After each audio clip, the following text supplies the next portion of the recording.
Plant health ক্লিনিকের পক্ষ থেকে সবাইকে স্বাগত জানাই।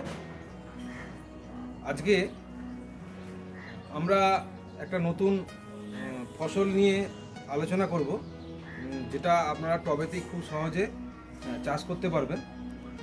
সেটা হচ্ছে আপেল।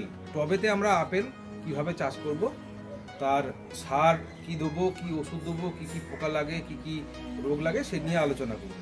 তো টবেতে চাষ করতে গেলে আমরা এখানে দেখতে পাচ্ছি অনেক রকমের ফুল আছে, ফল আছে, এবং সেগুলো কিন্তু সমস্ত কিন্তু টবেতেই হয়েছে। আমরা দেখতে পাচ্ছি এই যে নতুন লাগানো হয়েছে বেদানা, এবং লাগানোর পরে কিন্তু নতুন ডাল বেরিয়েছে।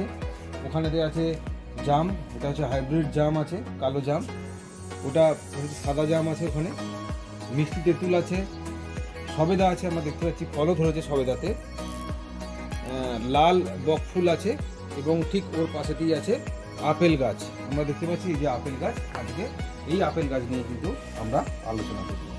গত বছরের বসানো আপেল গাছ আন্না, এর ভ্যারাইটি হচ্ছে আন্না, জাতটা হচ্ছে আন্না, এবং এই ধরনের বড় টবেতে কিন্তু আমরা আপেল গাছ লাগিয়েছি। যখন আপেল গাছ লাগানো হয়েছে তখন শুধুমাত্র একটা কিন্তু ডাল ছিল, কোনো পাতা ছিল না, কোনো কিছুই ছিল না। তারপর টবে লাগানোর পর আস্তে আস্তে এরকম জায়গা থেকে ডাল ছাড়তে আরম্ভ করেছে, তারপরে আজকে এরকম বড় হয়েছে। এবং এই ধরনের আপেল গাছের ক্ষেত্রে এই ধরনের বড় একটু টব ব্যবহার করলে ভালো হয়। এটা 18 ইঞ্চি টব।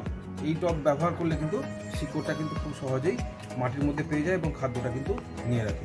এবং আরেকটা জিনিস মাথার মধ্যে রাখতে লাগবে, সেটা হচ্ছে যে মাটি কিন্তু সবসময় আপনাকে হালকা, এই দেখুন হালকা কিন্তু করে রাখতে লাগবে। এবং মাঝে মাঝেই কিন্তু এই যে এরকম করে হাতে দাউলি দিয়ে কিন্তু এই টবের মাটিকে কিন্তু নরম করে রাখতে লাগবে, যাতে এয়ারেশনটা ভালো হয়, মাটির মধ্যে যাতে অক্সিজেনটা হয় যায় ভালো, সেই জন্য কিন্তু করতে লাগবে। এবং এর সাথে সাথে আরেকটা জিনিস করতে লাগবে, যে এই যে টবের নিচেতে কিন্তু একটু ছোটো খোলামকুচি দিয়ে রাখতে লাগবে। যে ফুটোটা আছে ফুটোটার ওপরে একটা খোলামকুচি দিয়ে রাখতে লাগবে, তারপরে কিন্তু মাটিটা দিতে লাগবে।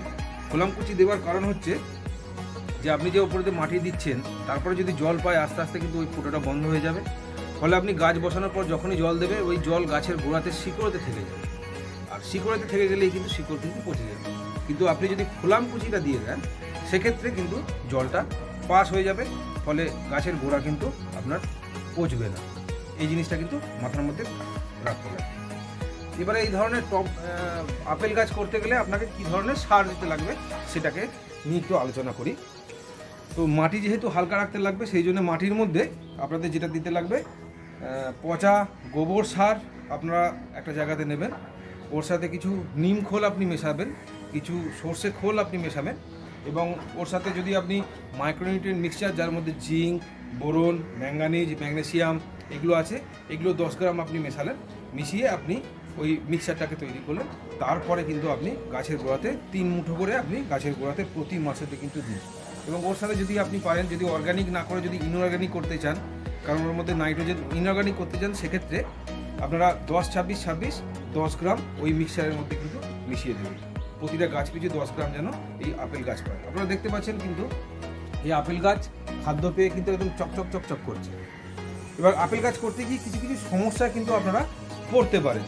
সেই জন্য আপনাদের যেটা করতে হবে, প্রতি মাসেতে বা প্রতি 20 দিন পর পর আপনাদের কিন্তু একটা করে স্প্রে করতেই লাগবে আপেল গাছের ক্ষেত্রে।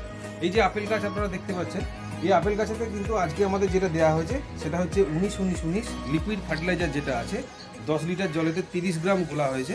30 গ্রাম গুলে, অর্থাৎ লিটার প্রতি 3 গ্রাম করে গুলে কিন্তু এই গাছের পাতার উপরেতে কিন্তু দেওয়া হয়েছে অতিরিক্ত খাবার দেওয়ার জন্য।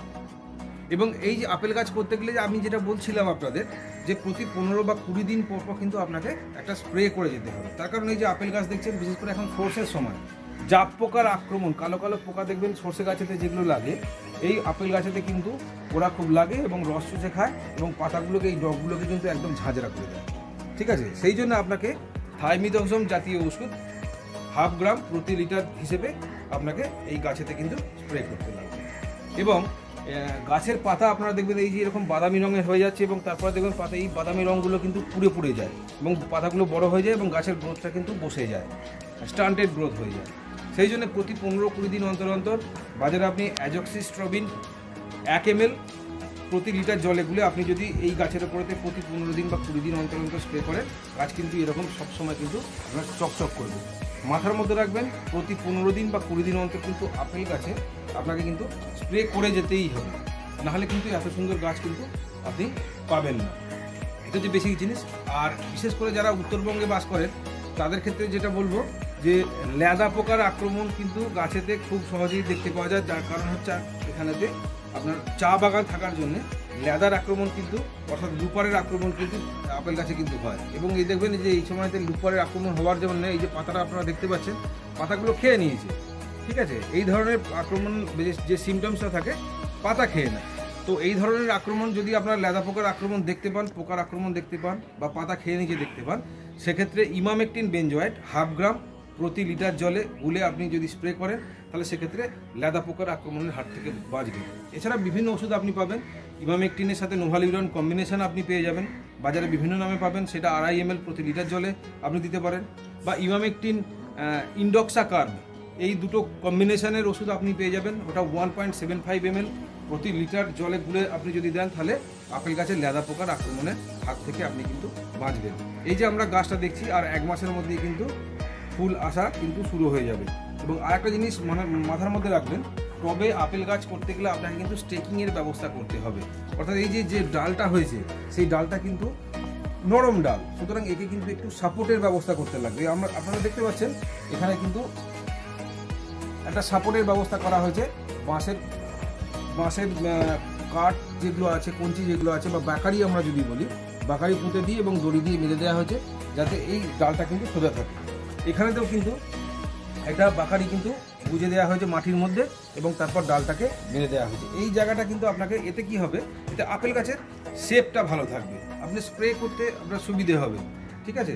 এবং সবথেকে বড় কথা, খুব সহজেই এ রোদ পাবে, রোদ পাওয়ার জন্য এই খাদ্য তৈরি করবে, খাদ্য তৈরি করলেই কিন্তু তারপরেই কিন্তু এ ফুল আসবে। এবং আরেকটা জিনিস আপেল গাছের ক্ষেত্রে দেখায়, এটা কিন্তু টিস্যু কালচার করে তারপরে গ্রাফটিং করা, এবং এই জায়গাতে কিন্তু গ্রাফটিং করা হয়েছে।